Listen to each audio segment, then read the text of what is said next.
Nanay Pasing, nagugutom po ako. Pahingin pagkain. Naku, Angge, wala pala tayong pagkain. Buti pa pupunta ako doon sa community pantry kung makapagtanong kung meron silang mabibigay na pagkain sa atin. Pakibantayin mo yung kapatid mong si Buknoy habang wala ako. Sige po, Nanay Pasing. Hintayin ko na lang po kayo dito. Alagaan ko po ang aking kapatid.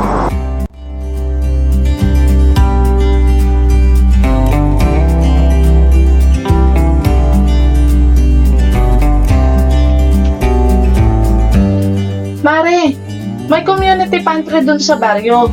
Baka gusto niyong pumunta. Mauna na ako, sunod na lang kayo.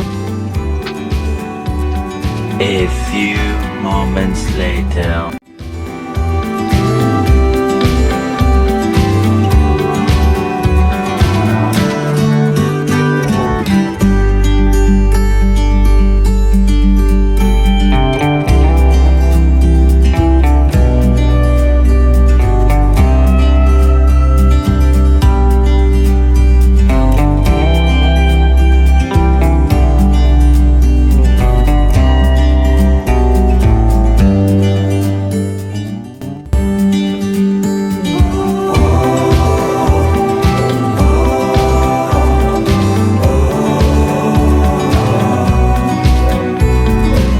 Mga kabarangay, pumila lang po tayo ng maayos.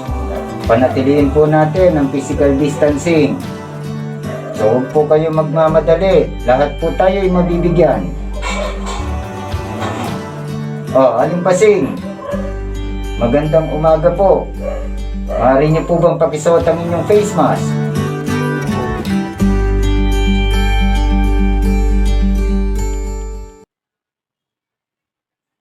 Oo nga po pala, Captain Yong. Pasensya na po kayo. Nakalimutan ko lang pong isuot ang aking face mask. Aling Pasing, panatiliin niyo po na laging nakasuot ang inyong face mask para din po ito sa inyong kaligtasan. Salamat po sa inyong paalala. Meron lang po sana akong gustong malaman. Ano po ba ang may tutulong ko sa inyo? Gusto ko lang pong malaman kung paano ang proseso dito sa ating community pantry. Pakinggan niyo po maigi ang paliwanag tungkol sa konsepto ng ating community pantry. Ipapaliwanag po natin ang konsepto ng community pantry ng Barangay San Pedro, Maginhawa. May tatlong sistema ng community pantry ang ating barangay.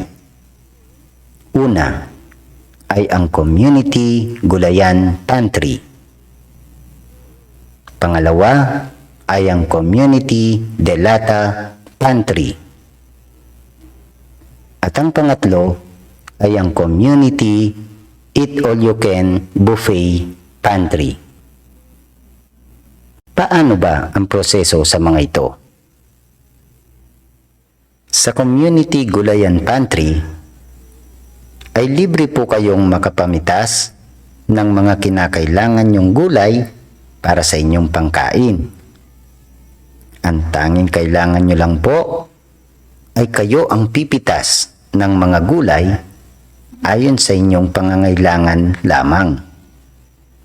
Maiuuwi nyo ito sa inyong bahay at kayo ang maglilinis, maghihiwa, magluluto at maghahain.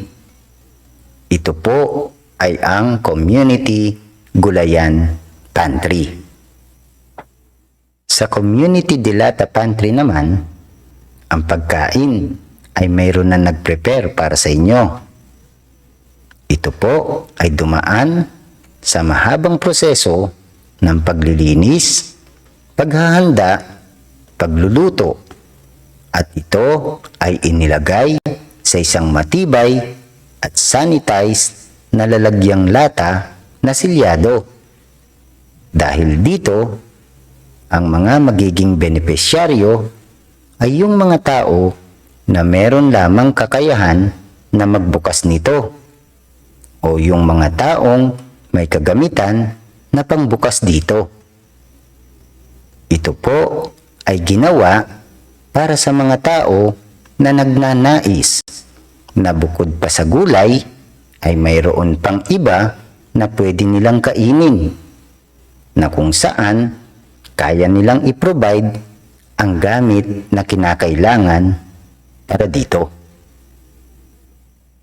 Ang Community Eat All You Can Buffet Pantry ay ang pinakasikat sa lahat ng ito. Subalit, medyo may kabigatan ang requirements para dito. Kailangan ay may kakayahan na makapunta at makapasok ang taong pipili nito.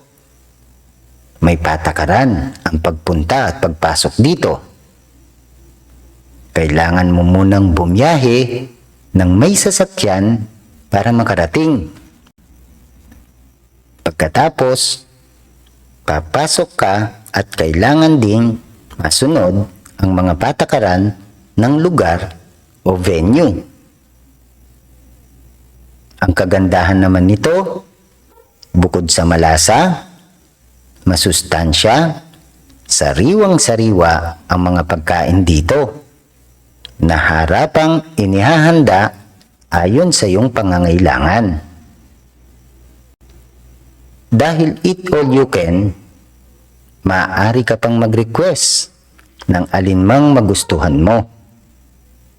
At ihahanda nila ito para sa iyo. Bagamat may kabigatan ang requirements dito, ang kapalit naman ay aktwal at harapang serbisyo upang lalo mong ma-enjoy ang iyong pagkain. Yan po ang tatlong sistema ng community pantry ng Barangay San Pedro, Maginhawa. Ganito po pala ang proseso ng ating community pantry. Maraming salamat po sa inyong maayos at malinaw na pagpapaliwanag. Maaasahan po ninyo na ibabahagi ko ito sa aking mga kapitbahay. Muli po, maraming salamat, Kap Temyong.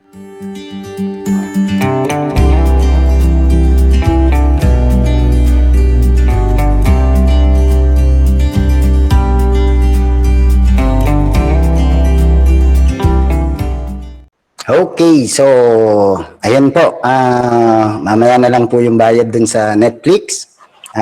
Mangungumusta lang po ako. Ano po ang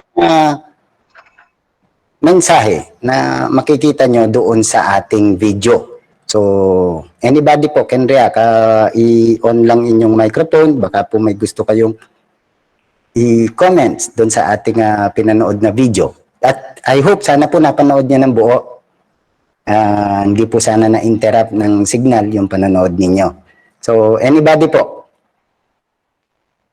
From the group, even sa mga taga De La Paz po, you are welcome to comment. Ano po yung obserbasyon o mensahe na nakikita nyo doon sa ating video? Ma'am Krisa, May? Ay, kay ma'am pala to. I'm sorry po. Kala ko from De La Paz. Mamaya sir, mamaya. Meron ako. Iniisip ko muna yung sa akin. Yes. Sige po ma'am. Pipili po kami ma'am. Pipili po kami ng partly na baka gustong may ma-share about doon sa video. So, Ma'am Jana, pili ka nga. Ayan, meron pong chat si Ma'am Pines. Ma'am Pines, pwede pong i-open nyo yung mic ninyo, yan, para ma-share po yung inyong thoughts about dun sa video. Akong importante dun sa Netflix. May proseso sa lahat ng bagay upang maayos yung pamamaraan at kumbaga everything should be in order and in process para hindi para maayos, may sistema. Apo. Yes. Okay po. Thank you very much, Ma'am Pines. Sabi po ni Ma'am Pines, may proseso ang bawat bagay na ginagawa natin. Nakita daw niya doon, may sistema, may proseso. Okay, tama po. Napakagandang obserbasyon po nun. I-relate naman po natin sa pag-aaral. lalo na sa senaryo natin ngayon, paano po kaya natin maire-relate itong video na to sa ating pag-aaral? So, anybody po? Sir, Ay, meron pong tayong, Ma'am Jenna, paki-recognize po. Kay Ma'am Ma'am. Lourdes po. Yan. Okay. Ma'am Ma'am, Lourdes, pwede yes. pong Pa-open po yung mic para mas marinig natin. Much better. Hello po, good morning. Yes, ma'am. Good morning po. Yes po. So, gaya po sa klase natin, ang paggamit ng video ay mas madaling paraan po upang maipahatid yung impormasyon ng malinaw, naiintindihan at madali para sa mga estudyante. Gaya po ng karakter natin sa ginawa po ninyong video sa Netflix, mas naging maayos ang paghahatid ng impormasyon sa kanya dahil sa nakikita niya ng aktual gamit ang video ang kung paano po yung proseso na dapat niyang sundin. Yan po. Okay po. Thank you very much po, Ma'am Lourdes Espino. Bigyan ng jacket yan. So, thank you po. Napakaganda ng comment din ni Ma'am Lourdes. And baka po mayroon pang gusto magdagdag. Just comment lang po or open your mic. Pwede po, anytime, kung mayroon pong gustong idagdag. Let's go kay Ma'am Risa yata. Mukhang nag-open na ng mic. Ma'am Risa? Yes, sir. Ako pwede na ako? Pwede na ba? Yes, ma'am. Sige po, kayo po. Akin siguro, sir, tungkol dun sa irerelay ko sa magulang, no? Yung una, dun sa gulayan, kumbaga, kagaya ngayon dahil modular distance learning tayo, gumagamit lang ng module. Kumbaga, magulang, kung yan ay gulay, kukunin muna ng magulang, sila ang magpe-prepare para pakainin ng kanilang mga anak. So may kanya-kanya silang paraan kung paano lulutuin yan. Sa pag-aaral, paano nila ipapaliwanag sa mga anak yan, i-guide sila para yan mapakain yung mga kaalaman kasi sila yung nandoon eh. So ibig sabihin yung proseso na may kanya-kanyang paraan ng mga magulang kung paano ipipid sa bata dahil nga wala yung actual na nakikita. No, Yes, meron ma'am. lang silang guide module, no? So parang sa akin may kakulangan kung yun ay puro lang modular. So kailangan pa rin ng guidance kasi kung hindi kukunin ng magulang yan, lulutuin, pakakainin, hindi rin ma-absorb ng bata ng maayos. Depende sa kinuha ng magulang na module na gulay kung i-relay natin. Yung pangalawa, kumbaga sa kwan, pwedeng pumili, no? Ang magulang kung hindi satisfied, ganun pa rin, kasama yung bata, kumbaga sa dilata, yun yung mga video recorded, naka-intact na yun, no? Yes, Pwedeng ma'am. tapos ipapalabas na lang sa mga bata. So, kumbaga, parang ang bilis. Okay, doon sa pangatlo, pag pinagsama-sama, sir, doon sa pangatlong proseso, yung ano ba yun, Bupay? Yes, ma'am. Yun, nandun na, mayroong kasama na yung modular, kasama yung proseso, yung sistema. Pag binumuo yun, ay kumpletong maibibigay sa bata kasi kahit yung bata mag-isa pipili siya ng paraan, kahit mag-isa siya with the guidance of parents and teachers together, kakayanin kasi kumbaga mabubusog ang bata. Magiging pa siya kung ano yung tama para sa kanya na ma-absorb ng bata. Para sa akin ganun yung proseso eh. Okay. Hindi lang tayo makumpento doon sa isang platform. Pwede nating pagsama-samahin, maging creative tayo sa proseso. Tulong-tulungan. May part ang magulang, may part ang bata, no? At may part din ng technology kasi siya nagagamit ng mga bata eh, di ba? So pag pinagsama-sama natin 'yan ay kakayanin natin ang magandang edukasyon, ma-impart sa mga bata ang mga kailangan nila sa panahon ng pandemic. Hindi man natin sila nakikita kahit hindi natin bantayan 'yan. Kung tayo ay nakagawa o nagamit siguro yung mga tamang paraan, kayang matuto ng bata kahit siya lang kung kakain siyang mag-isa doon sa buffet. pag yon ay kumpleto na yung proseso o sistema. Ewan ko lang kung you will agree. Para sa akin, ganun bilang magulang. Yes, ma'am. Yes, ma'am. Yung sa online, ganun din nakikita ko sa mga anak ko. May kakulangan kung puro online, yung mga teachers parang naghahanap ang mga bata. May kulang dun sa nutrition na kailangan nila para sa kanilang pag-aaral. No? So ibig sabihin walang ibig sabihin nasa sa ating pagtutulungan kung paano gaganda yan, no? Yun lang yun sa akin, sir. Yes, ma'am. Sinabi na Very well said, ma'am.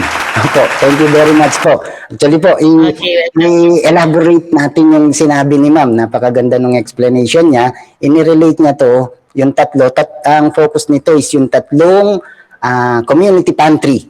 So may tatlong community pantry. Sabi niya, we have the Gulayan Community Pantry, Delata Community Pantry, at saka yung Eat All You Can Buffet Community Pantry. Sabi ni ma'am, yung Gulayan Community Pantry, inirelate niya to sa module na kung saan ang magulang kukuha doon ng gulay sa gulayan, pagkatapos uuwi sa bahay, sila yung magpuproseso. Sila yung maglilinis, maghihiwa, magluluto. Depende sa kanila anong paraan ng pagluluto pang gagawin. Sila pa yung maghahain nito sa kanilang anak bago makuha yung sustansya. Ibig sabihin, yun yung module. Di ba ganun yung module natin? Kinukuha ng magulang sa school. Pagkatapos, pag uwi sa bahay, ang responsibility ng magulang yan, part of their responsibility sa sitwasyon natin ngayon, i-interpret nila ang module sa kanilang anak. Tutulong silang mag-interpret nito. Though with our guidance also, siyempre naka-assist tayo. And puproseso nila ang bata. Kaya nga tinawag ito self-learning module. So, on their own, ipoproseso nila. Parang ganun yung kinuhang gulay. Ipoproseso pa nila sa kanilang mga bahay. But, hindi pa rin naman yun sapat. Sabi nga nila, meron pang itong pwedeng karagdagan. So, pumasok yung Delata Community Pantry or Community Delata Pantry na kung saan, ito naman yung mga processed food. Ito yung mga nilagay sa mga lalagyan, in-stock, na ang requirements nga lamang, kailangan meron kang pambukas. Kapag wala kang pambukas, hindi ka makaka-avail nito. So, para bang kung inirelate ni Madam dun sa, sa video recording, sabi niya yung video recording, pinrases na ito Pinrases na ito, inilagay na sa lalagyan, sistematikong ginawa, gaya ng mga binanggit kanina ng ating mga una nagbigay ng komento, sistematikong ginawa siya, pinrases. Pagkatapos, inilagay sa isang lalagyan. Parang yung mga video recordings na ginagawa natin. Wherein, ang pwede lang maka-avail nito, yung merong kagamitan. May cellphone, may laptop, may internet sometimes, parang ganon. So parang kahalin tulad ng Delata na dapat meron ka munang pambukas. Pero, ang ano nito, yung mga taong hindi naging satisfied dun sa gulay, ay gusto ko pang may makain ng anak ko ng Delata, kaya nilang i-avail. Available siya sa pantry. Available siya, dapat. So, and then yung pangatlo namang klase, yung Community Eat All You Can Buffet, ito yung pinaka maganda sa lahat. Ibig sabihin, naka-offer lahat ng pagkain. Di ba sa mga Eat All You Can natin pinupuntahan, ganon? So, halo-halong pagkain. May pang Filipino food, Chinese food, Japanese food, nandun. Na kung saan may kasamang services. Ibig sabihin, taas ka lang ng kamay sa mga inasal, lalapit sa iyo yung isang waiter, bibigyan ka niya ng kanin. May services na involved. Sineservisyoan na. Uupo ka na lang, pagkatapos, magre-request ka na lang. Ganon dating ng community pantry natin na Eat All You Can Buffet. Yun nga lang ang problem, may requirements. Ano yung requirements? Kailangan, una, makarating ka muna doon sa venue. Na kung saan, may effort yung pagpunta sa venue. Kung i-relate natin ito sa pag-aaral, sabi ni ma'am, parang ito yung online synchronous. Paano yung online synchronous? Una, may requirements. Kailangan may internet connection, may devices, so may load. Parang ganon. So, yun yung lumalabas na requirements na kailangan makapunta ka muna dun. At pagpasok mo, may mga rules. Sabi niya, ganon din sa online synchronous natin, gaya halimbawa ngayon, may mga pinapakita tayong mga rules. So, ganun din. Doon sa Eat All You Can Buffet na yon, may rules din ang pagpasok. And then, ang advantage naman, pagpasok mo, eat all you can na siya. Ibig sabihin, bahagi na ng work mo na lang yan, mag-request ka na mag-request. Ikaw na kakain. Kumbaga, kung wari tayo yung estudyante, magre-request ka lang na magre-request kung ano ang gusto mo. Isusupply sa'yo ng mga nagse-service doon. So, kumbaga sa synchronous online, kapag pumasok ang bata, nire-request sana natin yung bata, magtanong na ng magtanong. Kumbaga, i-avail yung libreng eat all you can kapag nandun na siya, kapag pumasok na siya. Hindi yung, kayo ba naman, pag pumasok kayo sa eat all you can na restaurant, uupo ka lang, hindi ka na magre-request ng pagkain. Sayang ang pagkakataon na nandun ka na. So, nire-record sana natin, yung bata, pagpasok niya sa online, synchronous, magtanong na siya na magtanong. Lahat ng dapat na matutunan niya na hindi na ipoprovide agad sa kanya, it's either tanong niya. Ngayon, on the spot, hahanap ng sagot para sa ganon. Yun yung relasyon na inirelate ni Madam. Kaya napakaganda ng relasyon na inirelate ni Madam. Actually po, natumbok ni Madam yung ating video. So, yun po ay inirelate namin doon sa ating nangyayari ngayon sa senaryo, nauuso ang community pantry, binigyan namin ng interpretasyon nito. So, disclaimer lang po ginamit lang po namin yon para dito sa ating lock session. So, binigyan lang po namin ng konting interpretasyon. Hindi po ito, wala po talagang ganong community pantry sa ating lugar sa San Pedro. Baka po hanapin nyo talaga, mahirapan tayo maghanap ng eksaktong ganon. So, ginawa po namin for the sake ng ating lock session. Ngayon, ito po ang reason kung bakit namin nabuo itong ating lock na to. For what reason? Nakita namin na yung ano ba ang nagiging issue doon sa mga pantry na yon, doon sa ating video. So, sa gulayan, dapat may gulay na itatanim na pipitasin sila. Kaya nauobliga tayo na mag-provide tayo ng gulay. Kung sa module, nauobliga tayo mag-provide tayo ng module. Bakit? Darating ang magulang kukuha ng module So, magpo-provide tayo. Ganon po yung nagiging role natin. Ganon din sa gulayan. Kailangan, para may makuha yung iba, magtatanim tayo. Kunwari, tayo yung teacher, tatanim. Tapos, pag may bunga, may makukuha sila. Yan. And then, doon naman po sa video recording o yung Delata Pantry, also sa atin nakaatang na dapat maiproseso natin yung kaalaman. Yung sustansya, yung pagkain, mailata natin. Or yung kaalaman, mai-convert natin into recordings na available anytime kapag merong nagkagustong i-avail ito. Kapag yung modular lang ang gusto niya, sabi niya, time will come, bukas makalawa, biglang nagbago. Ay, gusto ko na rin yung dilata kasi meron na akong pambukas. Meron tayong may bibigay na dilata. Para po bang ganon? And then, at the same time, baka nung nagkaroon na siya ng pambukas, abrilata, at the same time, gusto ko doon na mismo ako sa venue kakain para fresh pa ang kakainin ko. So, meron din tayong may offer na parang online synchronous. Na kung saan, kapag yung bata, sir, ako po, kaya ko na ngayong pumunta doon sa venue May pamasahin ako May sasakyan ako. So, kaya kong pumunta doon sa venue. Dapat yung venue nag-aabang na may pumunta.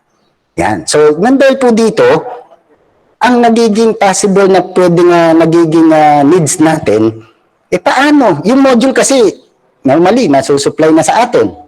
Paano yung video recordings?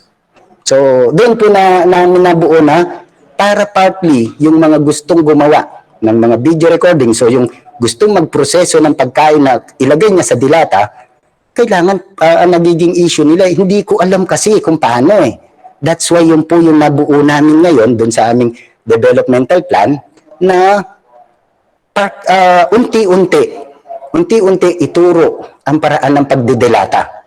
Ibig sabihin, unti-unti ituro ang paraan ng pagbubuo ng mga video recordings. Unti-unti. Actually po, we do expect na talagang hindi ito natututunan sa magdamagan lamang.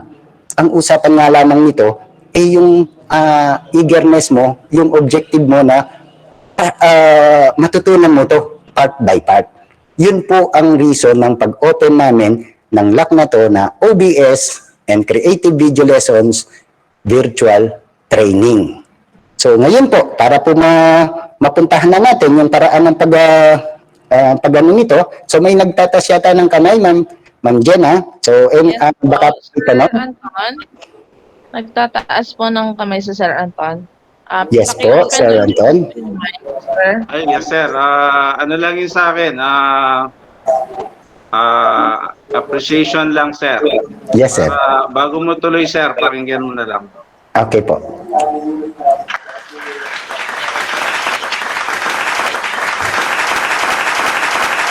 Yan.